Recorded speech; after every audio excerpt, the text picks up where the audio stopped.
ఇవి కాలేజీలా corporate educational ఫ్యాక్టరీసా నాకు అర్థం కావు. చైతన్య కానీ నారాయణ కాలేజీలు కానీ విసుగొస్తా ఉంది. మొన్న మధ్యన చైతన్య కార్పొరేట్ కాలేజీలో విద్యార్థులు చచ్చిపోవడం ఏంటి?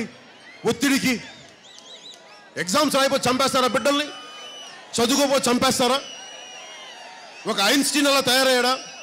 థామస్ ఆల్వా ఎడిసన్ వెళ్ళి ఏ నారాయణ చదువుకున్నాడు? Thomas Alva Edison, Thomas Alva ఒక నికోలస్ టెస్లా వెళ్ళి నారాయణలో చదువుకున్నాడా? ఒక ఐన్స్టీన్ ఎక్కడెళ్ళి కూర్చోబెట్టి చైతన్యలో చదువుకున్నాడా? ఒత్తిడి పెడతారంటే వీళ్ళు డబ్బుల కోసం, ర్యాంకుల కోసం. ప్రజలకి వేరే పని లేదా? చదువు ఏంటి? మీరు ఏం చేస్తారు? మీరు కంపెనీలకు మీరు కూర్చోబెట్టి కూలీలను తయారు చేస్తున్నారా?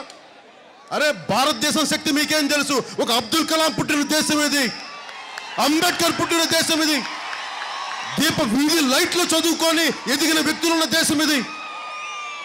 మీరు కూర్చోబెట్టి కార్పొరేట్ చదువులు అని చెప్పి కనీసం ఆడుకోవడానికి ఒక ప్లే గ్రౌండ్ లేదు, లైబ్రరీలు ఉండవు.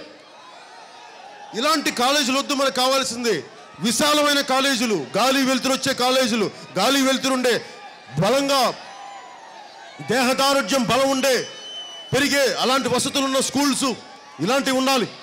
వీటి ప్రకారం నేను ఆలోచిస్తూ ఉన్నాను.